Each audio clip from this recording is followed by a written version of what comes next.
A new episode. Actually, it's a new lecture. It's a new lesson in personal finance. We're having a little technical difficulty here, but we should be live on Facebook and YouTube. So feel free to leave a comment. Let me know you can hear me, and I'll see your comments, and I'll thank you for that. I'm going to go ahead and open the Zoom room now. Give me just a minute. Let's see. Sorry about this. I'm just having a little bit of difficulty. I restarted my computer, which was probably not a good idea to do just before class starts, which is restarted my MacBook, and my video settings didn't work very well. So now I see Zoom is looking pretty weird. So let me get that fixed. Oh no, that's not going to work. Okay, let me go back and let's go here. Let's go here. If you're watching on YouTube, you're seeing basically a catastrophe happening, which happens every once in a while, I guess. So I'm just going to use, for now, I'm going to use what I can use. All right, I'm going to go let some folks in, admit all. Welcome aboard. Welcome, welcome. Welcome. If you're joining on Zoom, please let me know you can hear me. I'm having some difficulties this morning, some serious difficulties on my software. So we'll get through it, but I'm not sure how. I apologize. I'll do my best to make it up to you. So give me just a second here, and then I will share my screen. As usual, if you will go ahead and post your comments in the chat, just let me know you're here. That would be helpful. And I will try to get through my technical difficulties. Can you hear me? Somebody please let me know you can hear me. Can you hear me, Nan? I can't hear you. You're not muted, so let me just go make sure I have my preferences set correctly. For audio, I got the wrong speaker, so that'll fix me there. For you, I'm assuming you can hear me, Nan. I couldn't hear you because I had the speaker set up for my microphone. So I'm so sorry. I shut down my computer this morning. Just like a few minutes ago, I thought I'd refresh everything, clear out the cache. That was a bad idea because it resorted some things, and I updated my Ecamm Live program. So at any rate, I'm very sorry. I'm going to share my desktop with you, which means you should now be able to see my screen. I hope that's not. So I'm going to jump over here, and I'm assuming you can see my screen. And we're going to talk about the Credit Crush assignment today. So it's time to get started. Let me just try to jump into the Zoom meeting, make sure everybody's been admitted who wants to be. We are live on Facebook, and YouTube. So here we go. And I'm assuming you can see my screen. Wow. I'm so sorry for this.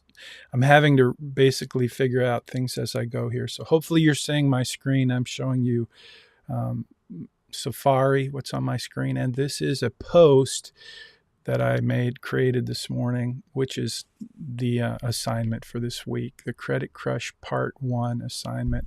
So that's what we're going to talk about today. We're going to talk about debt strategies, and I'm going to help you get set up for your next assignment in Blackboard. And this is going to be part of your Capstone assignment. So remember the Capstone assignment, that's the big one that's coming up that is in place of your final exam. So before I get started, can somebody please just let me know you can hear me, because I changed my speaker and I haven't absolutely confirmed it, and I hate to go on and on and on without. Awesome. Thank you, Nan. I appreciate it. Right. So here we go.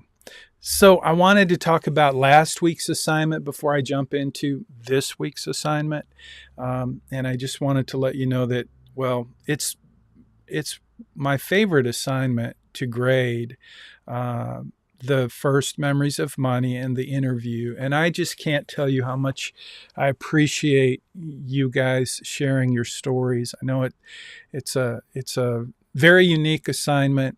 And based on the homework assignments that you did and the response that you gave me in terms of what you learned and how meaningful it was, most of you took full advantage of this assignment to really achieve the goal of the assignment, which was to learn from someone that you respected, to ask them questions that you probably have never asked before, and they probably have never been asked those questions before. So one of the things that I do as a financial planning professional, as a certified financial planner, is I ask a lot of questions. And the first memory of money, that question is one of my favorite questions to ask clients and prospective clients as we prepare to get to work building a financial plan.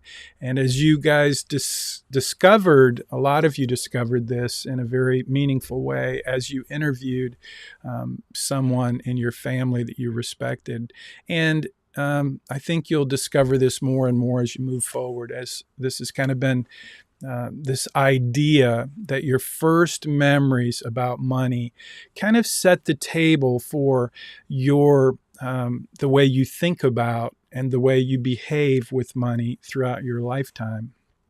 So your early memories about money, and especially when you stop and think about what are your first memories of money. Maybe it's the first paycheck, maybe it's the Easter bunny or the tooth fairy or Christmas or your birthday. But whatever that is, it kind of sets the table. And so I think it's an important idea, an important kind of element in terms of recognizing who you are and how you react and interact with money and financial decisions in your life. So hopefully all of you gain something valuable in terms of that interview that you did with someone in your family. So it's, like I said, one of my favorite assignments to grade. My second favorite assignment is the Credit Crush assignment, because this is where we jump into a very technical, powerful, I think, tool, which is your financial planning software that you're using, the Right Capital Bayrock portal. And so you're going to do some work in your Bayrock or Right Capital financial plan this week. And that's what I'm going to talk about for the next few minutes. I'm going to set the table for this assignment. It's really two different assignments. This week, you're going to set it up. You're going to set yourself up for the Credit Crush assignment. And then next week, we're just going to take it a step further so that you can actually see some debt strategies that will give you really clear insight about how these different strategies can impact your financial plan and your financial future. So before I get into today's lesson, though, I want to mention something that's coming. So you guys are doing great work building a financial plan. And one of the things I want to encourage you to do, to think about in terms of opportunities, career opportunities. So I want to talk to you for just a minute about a career opportunity that you may not have thought about. And it may not be interesting to you, but a few of you, it may be very interesting to consider the possibility of making a living doing financial planning. So now that you're learning how to create a financial plan, which is a very important part of wealth management, and you're learning that you're getting to do that with me. One of the things that I think I do pretty well is take my clients through an educational process. At least I try to, where they get to not only build a financial plan, but understand a little bit about financial planning. And so you're getting to do that as a student early on. And that's maybe more than you bargained for in this course, but I think it's going to be a very helpful foundation for you moving forward. So if you're thinking this is interesting and you're enjoying it and you feel like this is something that really could provide value, then I want to just kind of plant the seed that the industry, the wealth management, financial planning, financial advisory industry, industry is a great place to make a living. And the opportunities have never been better, in my opinion. And so I've been asked to speak on a panel. We're going to have multiple opportunities over the next, year or so, where we will be talking to students about the opportunity in wealth management and financial planning and providing financial advice. Now, I don't know if you know this, but there are tons of companies out there that want to work with the Bauer College of Business. There are companies that are operating in this space, wealth management. And so a lot of these companies, they're just looking for salespeople, honestly. And I don't blame them. I mean, it's hard to find a quality candidate who has the right stuff to sell financial services. And I've been in this industry for a long time, and I know how it works. And so the good news is that there are some companies out there and some opportunities with independent firms where you can take your passion and your skill and even what you've learned and what you will learn in this course, and you can really leverage that and build a career. So if that's even remotely interesting to you, I'm going to keep you informed of when this opportunity is to come to, it's at Melcher Hall. So if you're on campus, it's easy to get there, but you'll get some extra credit. You'll get 50 points extra credit for being there. So, but mainly I want to invite you to think about the possibility of a career in wealth management. And I'll be talking more about that in the weeks to come. I just want to plant the seed today as we jump into the Credit Crush assignment for you to think about and start to just think about and maybe reflect on the possibility of looking at a career in wealth management and financial planning. I'm not trying to sell anyone. I think it's a great place to make a living. I think it's a better opportunity than it's ever been for a young person. And I'll tell you why when we get to our panel discussion at Melcher Hall. So I'll keep you posted on that, but I just wanted to plant that seed. So let's see. First Memories of Money, that was last week. That assignment is kind of in the can. Many of you submitted that like last night. And so I will be grading those assignments later today and tomorrow. Those of you who did it early, by Friday at 3 p.m., you got some extra points. And mostly, I got to tell you, thank you, because if you turned this assignment in early, it gave me a chance to spend some time and really read your interview notes and your first memories of money. And that's very meaningful to me to be able to do that. I feel like I know many of you much more deeply. And for those of you who turned it in kind of last minute or last night or whatever, I will read those and review those, but it may take me a little longer than normal to get you a grade for last week's assignment. So, okay, let's jump into the Credit Crush assignment. And here's how I want to start out. I want to just suggest that hold on, I want to take a look at something. Okay, I'm looking at myself on the screen. I don't know if that's freaking out what you're seeing as I share my screen. I noticed it went into infinity there for a second before. Weird.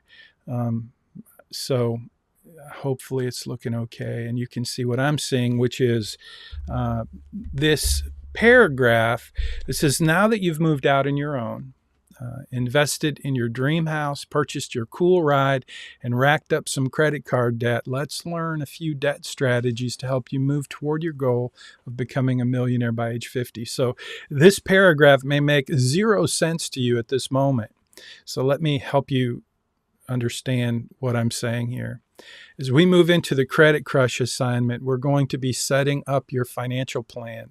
But what we're going to start to do moving forward is we're going to use a little imagination.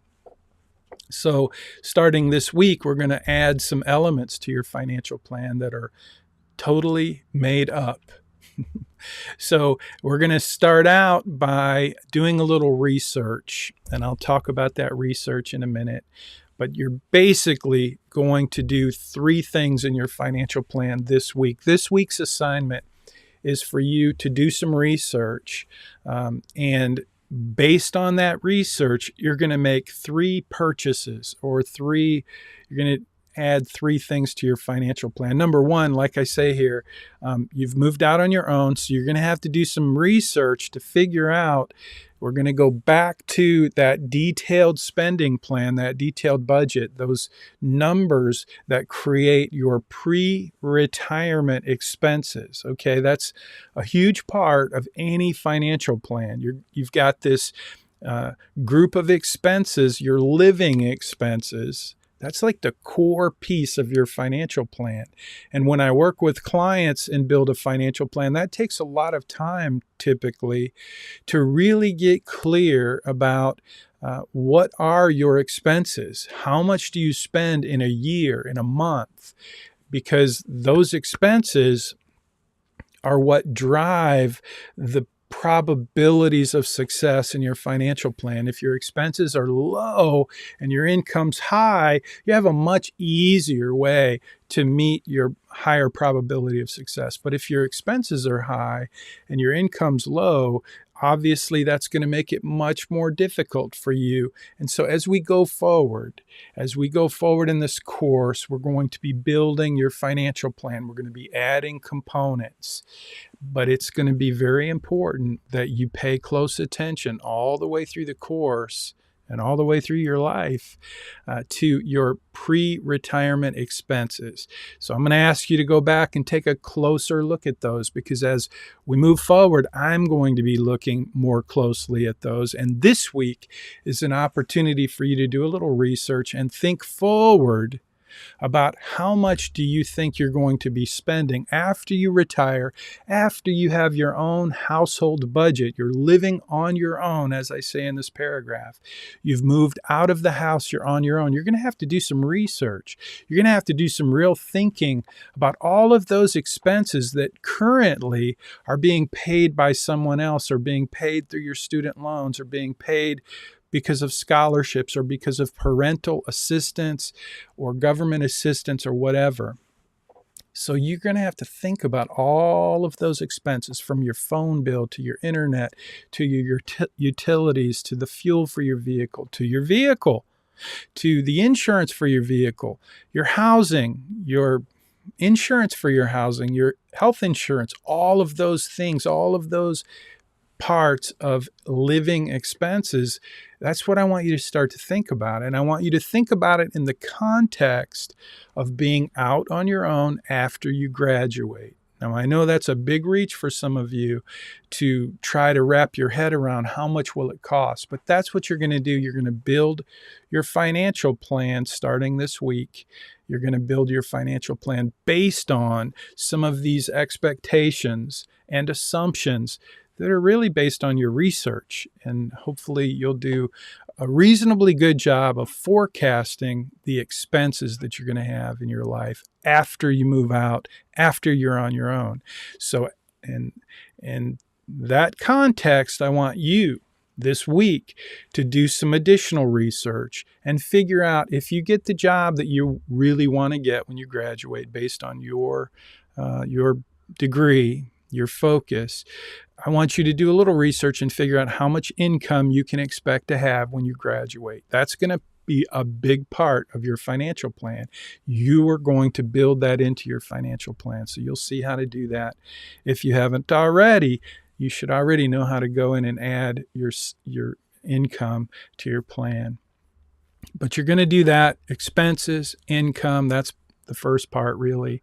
But then you're going to go and you're going to do some more research and you're going to figure out, where do you want to live? What is the house that you can afford to buy? In what neighborhood? And you're going to have to do a little research to see, okay, if I live in that house in that neighborhood, and you can search Zillow, you can search any tool you want to actually pick the house that's for sale that you want to buy.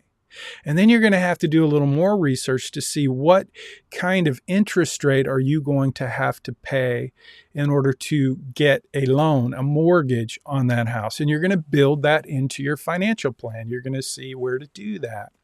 So you're going to buy a house, and you're going to put that house into your financial plan, which will now become another expense, another weight, if you will, in your financial plan. And it's imaginary, but it's going to be helpful so that you can see how this all works.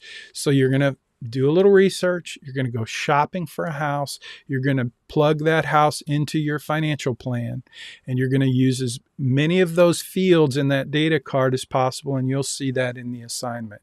And then after you buy the house, you're going to figure out, what is the cool ride that you want to own? Like, what are you going to use for transportation? And so maybe in reality, you're not going to have a car because you know that a car is expensive, insurance, taxes, tires, maintenance, all of the things that go along with a car.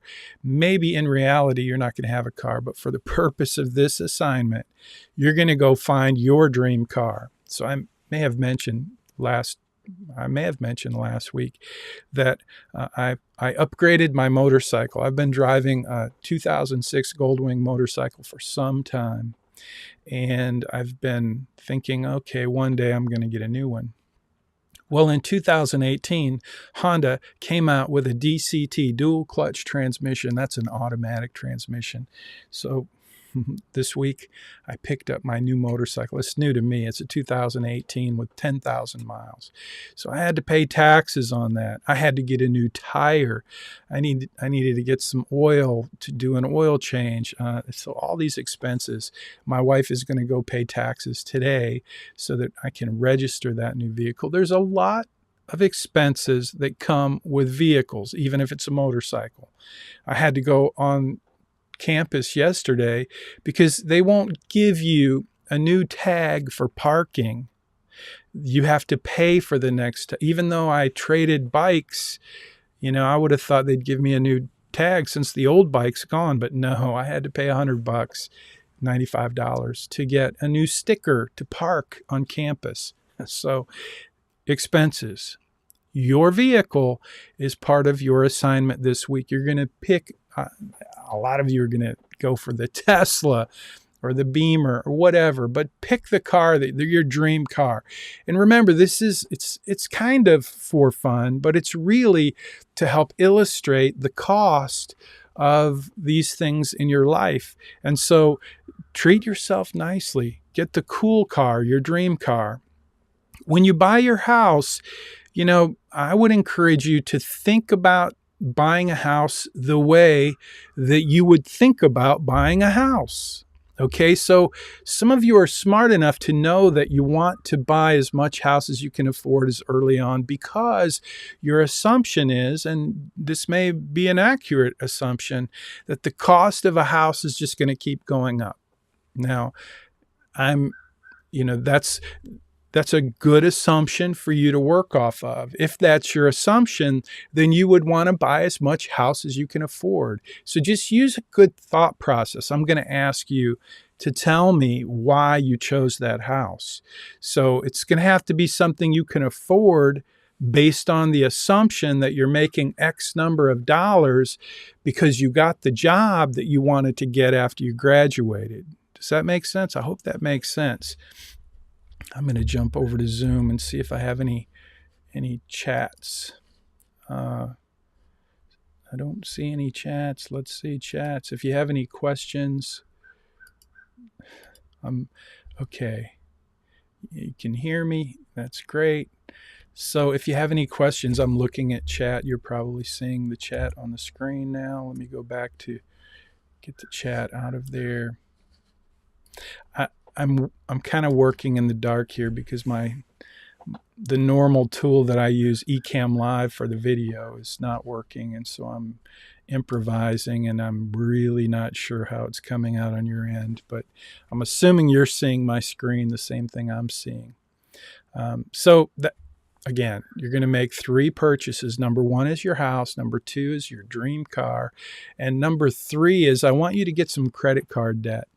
And I want you to use at least $10,000. So you're going to have to do a little research and find out what kind of interest, what kind of fees would you pay on your credit card. And if you went out and spent $10,000 on a credit card, I want you to do a little research so that you can prove to me that you understand what kind of interest, what kind of payments you're going to have on that credit card. So that's your assignment. That's what this paragraph is about.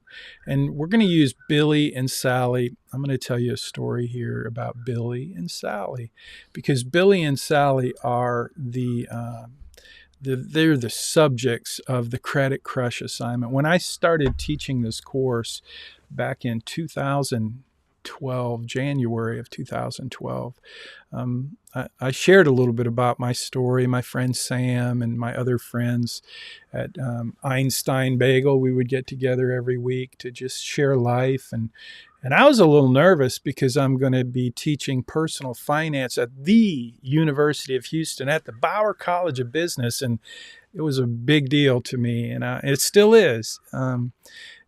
Because I was a certified financial planner, my friends all told me, "You've got this, Jim, you'll be great." But not my friend Sam. My friend Sam said, "No, you need to make sure you teach them this." And his number one thing was teach them the law of spending and saving. If they don't spend less than they earn and save more, they're going to be like every other American, and they're going to fail, and it's going to be miserable. And you need to teach them that. So you can thank Sam, who's since passed, but he was very clear. Sam was a great man, great influence in my life. So anyway, based on what my friend Sam had told me, I was paying close attention to just everything around me related to how people manage money. And one of the things that happened during that season, I took my Lexus to Firestone to get some work done, transmission work, just really changed the fluid. It was a dirty job and I didn't want to do it. I do a lot of my own work on cars because I was a master mechanic. But there's some things I don't want to do because it's just not worth it. And that was one of them. While I was there at Firestone, I met Billy. Billy was there with his Ford F-150 pickup truck. And Sally was the lady who Billy worked with. She was the service manager. So we're both talking to Sally, and she's getting us set up. So that's what this story, these are the 2 characters in the story. And I'll tell you the story, and then I'll tell you the rest of the story. So Billy's in line. He's got this Ford F-150 pickup truck, and he got it from his uncle. He got a really good deal on it. Now, I don't know how you feel about cars, but I'm a car guy. I was a master mechanic for many years, and that's how I paid for college. And so, I'm talking to Billy. He's young. He's like college age. He just graduated from San Jac. He took a 2-year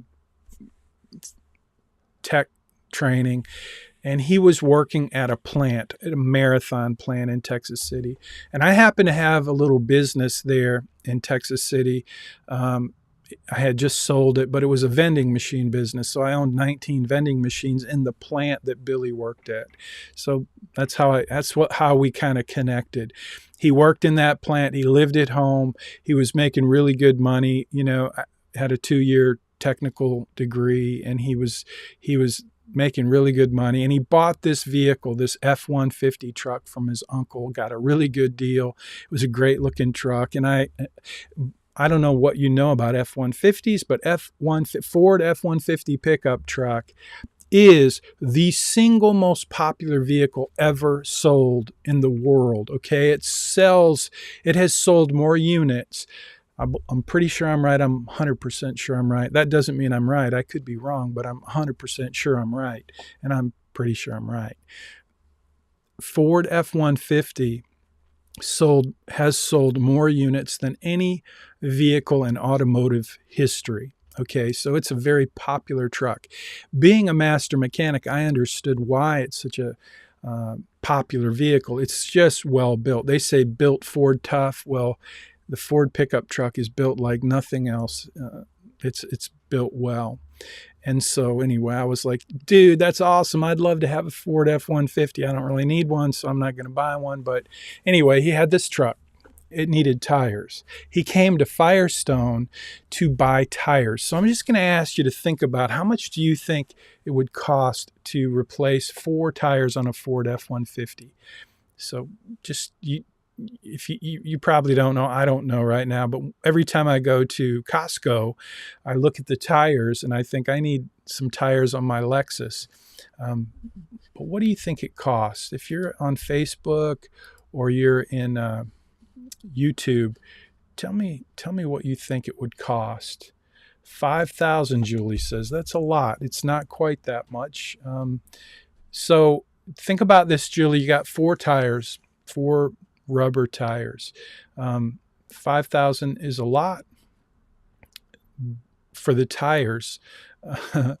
Anyone else? How much do you think it costs? How much would you pay for 4 tires for a Ford F-150?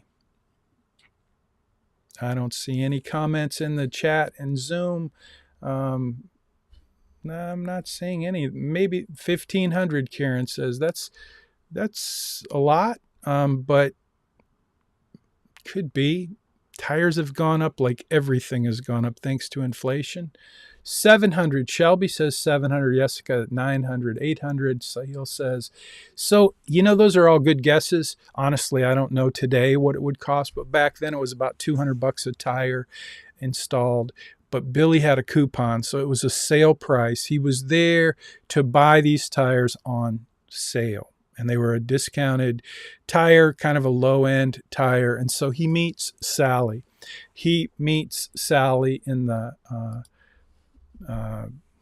she's the service manager. And do you know what Sally's job is? She works at Firestone, and she is a sales professional. And I watched as Sally, the sales lady, did her magic on Billy. So Billy came to buy tires, and he wanted to buy inexpensive tires using a coupon, a sale price. And Sally helped Billy see something that Billy had not seen until he met Sally. And that was what do you think that was? What do you think if you were Sally and you're working with Billy, who has this new to him Ford F-150 pickup truck, and he needs tires, and he's there. He lives with his folks. He's making good money. He's banking that money, putting it in the bank, saving, doing really well. He's frugal.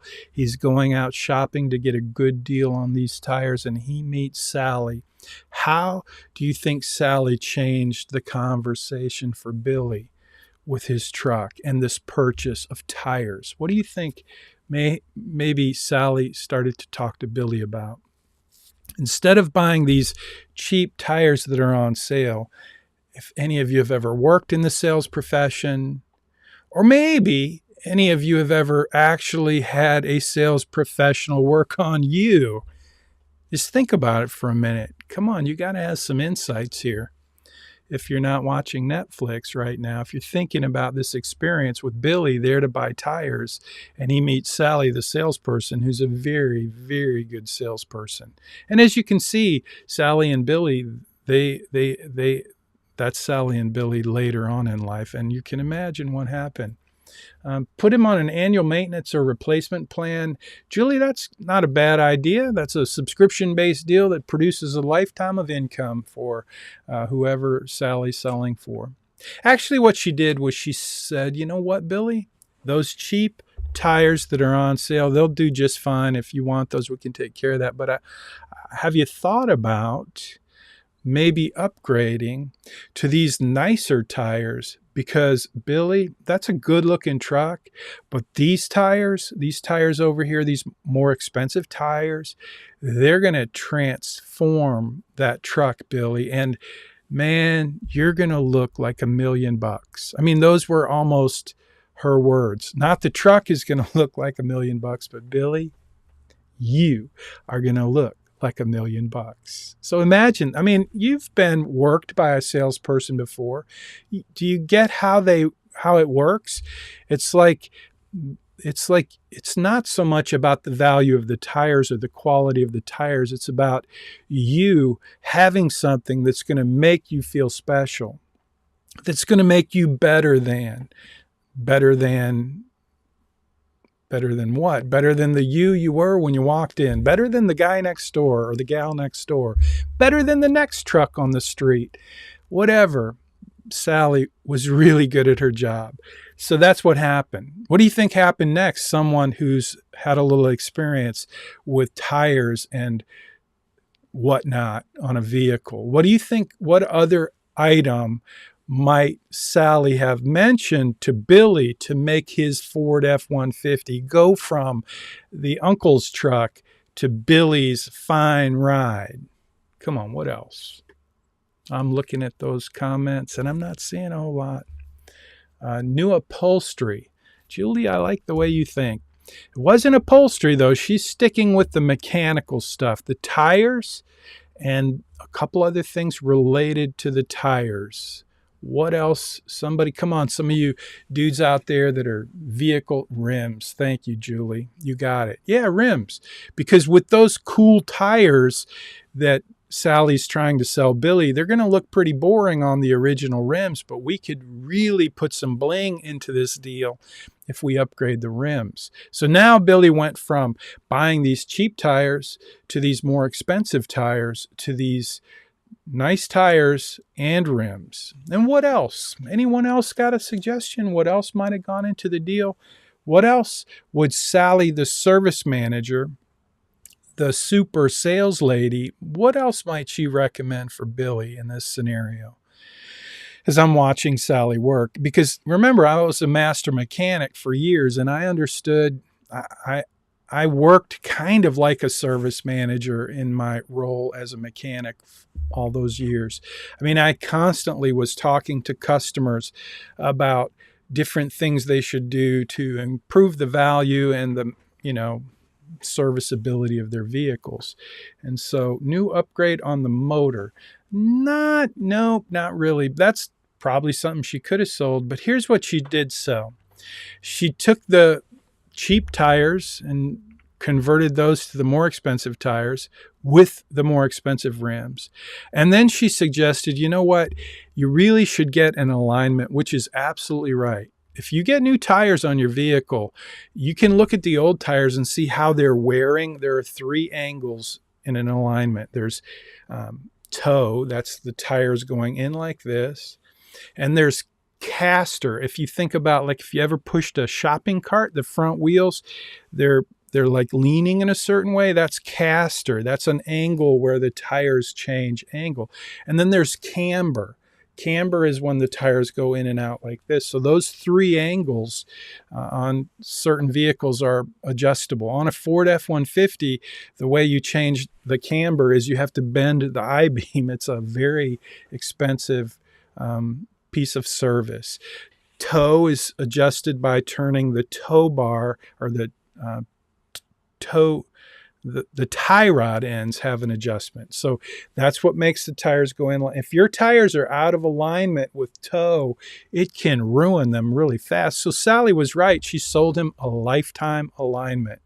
She sold him a lifetime balance and rotation and warranty on each of the tires. So after she got done with all of that, Billy's like, okay, yeah, I need to have the alignment. And then once the mechanic looked at the truck, he found some loose parts, some bad parts in the chassis.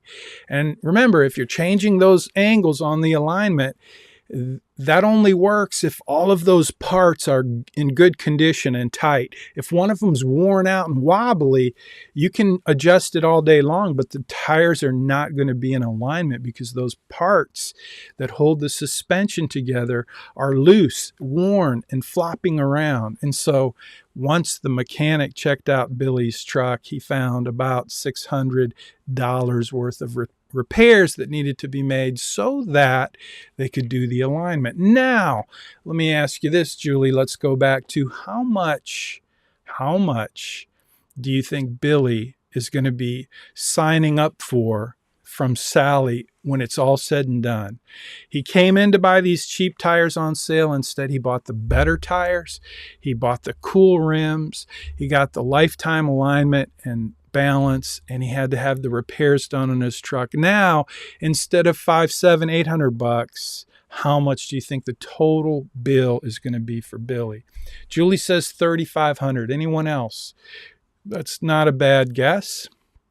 Honestly, today I wouldn't know exactly how much that would be, but back then I remember about what the number was because I was there as she did the business with Billy, and it was, Karen says $4,000. Sahil says around $3,000 is Jessica.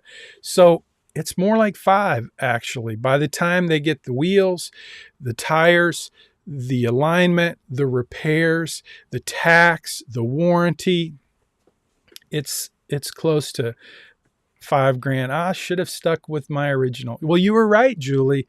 You were just, my first question was how much would 4 tires cost? So you were right with $5,000. You were, but I had to build up. I had to tell the whole story to get to the $5,000, because if you went in to buy 4 tires, which is what Billy went in to buy, you'd pay a lot less than $5,000. But here's the deal. So Billy, here he is living at home, making good money. He goes in to buy these tires from Firestone, and Sally, the super sales lady, she helps Billy understand that, dude, you would look like $1,000,000. And you could see a few, what do you think kind of goes on between a young man and a young woman, and attractive, young, vibrant, that was all happening right before my eyes. And I noticed Sally was, she was attractive. She was animated. She was very good at what she did. And Billy noticed too. And they ended up obviously dating. And next thing you know, they're living together. But that's the rest of the story. Back to the original transaction. Now we got about a $5,000 bill. And this is where your assignment this week gets kind of interesting. So if Billy is going to buy the $5,000, what do you think, if he's going to spend the $5,000, what do you think Sally and Firestone have to help Billy make that decision right now? Let's think about that for a minute. You've been in that situation before, maybe, where you wanted something and the salesperson wanted you to have it, and they were going to do whatever they could do to make it easy for you to make that decision. That's what Sally did. That's what Firestone did. And so my question now is, what did they have? What did Firestone have that Sally, the salesperson, could use to help Billy say yes to a $5,000 purchase right now? So what is it? What do you think they had? I'm looking at the chat box and I'm not seeing any answers. If you're watching on YouTube or Facebook, think about it for a second and then give me your answer. What do you think? If you're in that situation with Sally, the super sales lady, and you have this big ticket purchase right before you and you're not sure you can afford it and you don't have the money, you came in with money to buy 4 tires, but you certainly don't have $5,000. What is it? A loan, credit. Yes, thank you, Julie. You're doing great. The rest of your peers. Karen says monthly payments. Yes, Karen, monthly payments, but that means credit, because if you're paying monthly, that means you have a loan. So that's right. Get credit. So now think about, yes, credit is one of the things, but what is part of that credit offer that makes it appealing to Billy? What does Sally have to offer? What is the credit? What is the credit promise? So I'm going to just give you some hints. Firestone and Sally said, look, we're going to give you a low interest loan with low payments. And not only that, we're going to give you 6 months same as cash. Have you heard that before? 6 months same as cash. What do you think that means? 6 months same as cash. 6 months same as cash. Low monthly payment, a relatively low interest rate, but mainly it's low monthly payment with 6 months same as cash. What do you think? No interest rate for 6 months, Elisa. That's right. So for 6 months, Billy could buy everything in that package, in that deal, and he could get it. And if he pays it off in 6 months, he pays no interest. That's the deal. That's 6 months, same as cash. So Sally sells Billy that on the idea that, look, you're living at home, you're making good money, we checked your credit, you qualify. You can save this much out of your paycheck every month, and by the time 6 months comes up, that's less than $900 a month. You just put that aside. At the end of the 6 months, you'll have all $5,000. You pay us $5,000. You pay no interest. Billy's like, that's not a bad plan. I can do that. Signs up, gets the credit, goes forward. What do you think happens next with Billy and Sally? They start going out.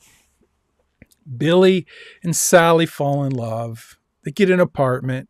Sally wants to buy stuff, and Billy wants to buy Sally stuff. And they build their little nest, and they build their little home, and before you know it, Sally's going to have a baby. One thing after another thing. But the point is, over 6 months, here's the thing that happens. So for 6 months, and sometimes I do the math, but you're going to do the math yourself in your financial plan where you're going to get to see how this works. So what happens, and this is where, if you pay attention, this is where you'll get angry at credit card companies, because you'll recognize that it is a racket, that credit is not a privilege, it's a product, and it's designed to get your money in their pocket. So the credit scam, the racket, the way that it works, that credit card or that credit, it doesn't have, it ends up being a credit card, a Firestone credit card, and it's pretty low interest. But the promise was if you pay it off in 6 months, you pay no interest. But Billy got distracted with life, and he didn't save, and he didn't have the money to pay it off. So at the end of 6 months, what happens? At the end of 6 months, that $5,000 has an interest rate. What do you think the interest rate would be on a $5,000 credit card loan from Firestone? Think about that for a second, because you're going to need to come up with that number on your credit card. So what do you think Billy's credit interest is going to be on that credit card? Come up with a number. Tell me what you think it is. I mean, he didn't pay it off in 6 months. So now we got to figure out what is in the fine print. There was a credit interest, an APR, annual percentage rate. Tika says 28%, at least 15%, Elisa says. So anyone else? Those are good guesses, by the way. And Billy has pretty good credit when he signs up with Firestone. At that point, he has pretty good credit. So 28%, 15, that's it. About 20%, Elisa says. 28%, Tika says. And at least 15%, Elisa comes back. 25%, Nan says 25%. So those are all good guesses. I don't know exactly, but I would guess at least 18%. So do the math in your head. If you did the math and you said $5,000 times, let's say 25%, just to keep the math super easy. Let's say 20%, because 20% of $5,000 is how much? How much is 20% of $5,000? If you did 20%, that's simple math. I can do that in my head real quick. 20% of $5,000, how much is that? It's $1,000. It's super easy, right? So remember, Billy's going to pay $1,000 a year, every year, for interest on that loan until he pays it off. So after 6 months, if he didn't pay it off, how much would he have to pay for that $5,000 loan? Super simple math, 5 grand. 20% interest means he's paying $1,000 a year, but we're talking about 6 months, not the whole year. So how much does he have to pay each of those 6 months for the interest of 20% on a $5,000 loan? Think about that. It's not rocket science, pretty simple math. 20% of 5 grand is $1,000. That's an annual amount that Billy's going to pay for interest on his credit card. But we're talking about 6 months. The deal was if he paid it off in 6 months, there was no interest, but he didn't pay it off in 6 months. So how much do you think Billy would owe for interest after 6 months on a $5,000 loan with a 20% annual percentage rate? $500. That's simple, right? That's right. And that's right. It's not 1,000 because 1,000 is a whole year, but we're talking 6 months, so you cut it in half. Now, if we did the math, $83 a month, $83.33 a month, Elisa, I don't know for sure that that's right, but I'm not that good with math. If I had to multiply $83.33 by 6, I'm assuming that's going to be around $500, maybe exactly $500. So that's good. So that's what I want you to think about. Let's say that it was January when Billy signed this loan, and the idea that Sally talked him into was to pay it off within 6 months so that he had no interest, but he didn't do that. So 6 months comes around, instead of 5 grand, how much does he owe now? In June, how much is his balance? If he started out with 5 grand, he had a 20% interest. That's $1,000 a year, but instead of 1,000, it's only 500 for 6 months. So now the balance goes from 5,000 to what? Yeah, 5,500. Thank you, Elisa. That's right. That's pretty simple. Now here's the thing. This is where it gets a little tricky. So if you're talking about the first payment now, the first payment would be a $5,500 balance with 20% interest. How much is 20%? Somebody pull out a calculator, because I don't have one. I could get one. I could use mine, but I'm going to ask you to use yours so I know you're paying attention. So on a $5,500 balance now, it's not 5 grand. 6 months goes by, they add the $500 interest. The new balance is $5,500. So what is 20% of $5,500? I know the number actually because I can do the 20% thing pretty easy. Yeah, $1,100. Thanks, Tika. So now we're talking about $1,100 a year. So now it's time to make the first monthly payment. So before, who said, Elisa, I think said $83 a month, which would have been correct on a $5,000 loan at 20%. Stan, you want to leave and come back on your phone? I'll try. I'll try to pay attention to that. You're welcome to try. If not, you'll have to pick it up on Zoom, pick it up on YouTube. But I'll try. So back to the question. Instead of 5 grand, this payment that we're calculating isn't for $5,000 balance. It's for how much? $5,500. So now you do the math. You said $1,100 is the annual interest. So how do you come up with the monthly interest for that? We're trying to figure out the payment for a $5,500 loan with a 20% interest APR. How much would that be? Somebody just do some math. $91.67 a month. Okay, cool. So that's divided by 12. So you get how we do that. Now this is really basic. If we're doing compounding interest, it's going to be different. It would be a different amount, a little more, a little more. But we're just doing basic, simple math here to illustrate the racket of a credit card. Now, so yeah, $91 is the payment. So imagine if we took a spreadsheet And we said 5,500 is the balance. Here's the interest. And we added the interest of 9167. Now the balance goes from 5,500 to 5,591.67 because that's the interest on that's the 1 month interest on that balance. And now we have a new total. And now we're ready to make the first monthly payment because we have the new total. We started with $5,000, 20%, 6 months, 5,500.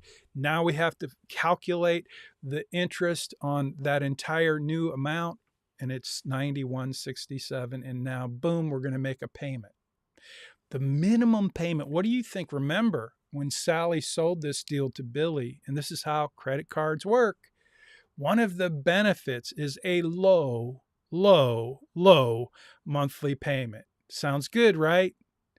If you don't make the payments, if you don't pay it off in 6 months, you're still going to have a low monthly payment. So how much do you think the credit card company is going to require as a minimum payment for Billy on this now $5,591.67 balance? He's going to have to make a payment. How much is the minimum payment? What's the minimum payment on a $5,600 loan? Think about it.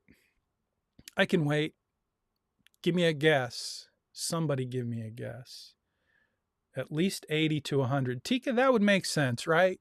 Because if you paid 80 to 100, you would at least be kind of paying down the principal, especially if it's 100, because magically the 100 would be over the 9167. And Elisa says you'd say 120. The minimum, that low payment that they promise you that makes this an attractive deal for you, it's a lot less than 100. It's more like $40. Think about that for a second. 35, yeah, that's probably a good number. 30, in fact, I can go look at my own credit card. I put about 10 grand a month on my credit card because I like the whatever you get free bucks, and I pay it off every month. But I look to see what the minimum is, and it's mind-boggling how low the minimum payment is because that's how it works. That's how they get your money in their pocket. And that's what I want you to learn in this Credit Crush assignment. I want you to be as angry about it as I was when I discovered how this racket works. So you're starting to see how the math works if you're paying attention. So your credit card minimum, Elisa, is $35, but you're not telling me what your balance is. And since we're showing the chat, you don't need to do that because it's but you see, like, I think my minimum on my Wells Fargo card is about $35, and my balance can be $10, $11, $12,000, and they're only going to charge $35. The point that I'm trying to make, don't miss this. If you do the math and you create a spreadsheet, and you can Google this and see a lot of people have done it, you see the balance, and the balance means you take the interest for the whole year, the 20%, and you multiply the balance by the interest, and you come up with a number like $1,100, and then you divide that by 12, and that's your monthly interest, and then you make a payment. And that payment, that minimum payment of $35, leaves you with a balance that's bigger than it was the month before. So that the next month, they calculate the interest on a larger balance so that the amount that gets added to your balance is bigger than it was the month before. And that's what happens is the monthly interest gets a little bit bigger each month. The balance gets bigger each month, and you're paying more and more interest. And that's how it works. And that's why I want you to do your own. I want you to buy a house. I want you to buy a car. I want you to put 10 grand on your credit card so that you can experiment in your financial plan with different debt payment strategies so that you can see how that moves the needle for you in your plan. So usually when I teach this when I do this lecture. I make you go through a month after month and I show you how that works.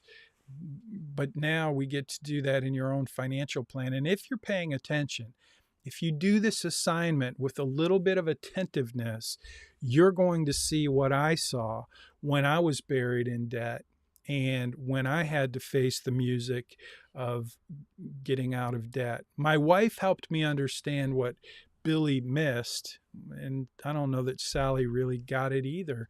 Like, she wasn't thinking about how devastating this whole credit scam would be to their lives, but it is. And it still is for people who are in debt and they're not paying attention to how much the interest is, how much the fees are. Because what happened later is Billy got distracted and he forgot to make a payment, so he got an extra fee, and then his interest rate went up. That's how it works. So that introductory interest rate, if you miss a payment, they raise the interest rate.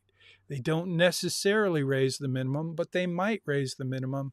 But the point is, you know that Billy and Sally, before they got married, after they got married, they individually had not just one credit card account, not just one credit account at Firestone, but they had one at Macy's, and they had one at Shell, and they had one, a Visa card, and they had a multiple, just like you will likely have in your life, multiple creditors.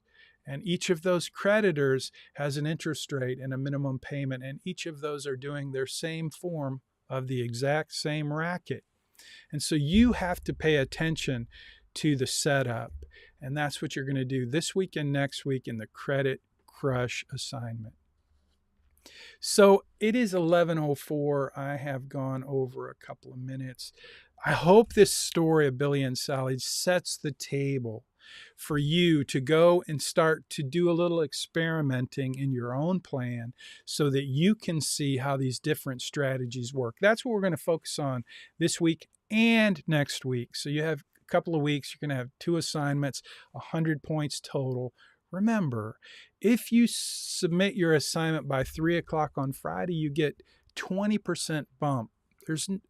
I know some of you can't do that for whatever reason, but I want to encourage you to do that because it's going to help you get your 950 points early so that by the time you do your capstone assignment, you're going to have your A in the bag early in the semester so that you can focus on the other courses that require a more intensive approach to preparing for a final exam. I want to make this as easy as possible for you because this course, Personal Finance, it's not about what you learned this semester. It's about what you learn this semester that you keep on learning for the rest of your life and you keep practicing. So I hope that this assignment, the Credit Crush assignment that we're going to work on for the next couple of weeks, is really a central part of this course. It's a central part of managing money, learning how to manage credit and debt. And that's what you're going to learn over the next couple of weeks. So hopefully this story helps set the table. You'll go into Money Study Group with lots of content and a quiz, and you'll see the assignment posted in Blackboard. I look forward to hearing from you if you have any questions. Hopefully you get your questions answered in GroupMe, but if you have any questions you're not getting answered in GroupMe, please reach out and we'll get you taken care of. So I hope you have a great week. Thanks for being here. Sorry for the technical difficulties. I promise I'll get it fixed for next week. Take care. You bet. Have a good day. Okay, thank you. I see the thank yous. I appreciate that. I don't see any questions, so I'm going to jump over to the live stream and I'm going to finish the live stream. So if you're watching on YouTube or Facebook, I am going to end the broadcast now and I'll keep the Zoom meeting going for a couple of minutes to make sure we answer any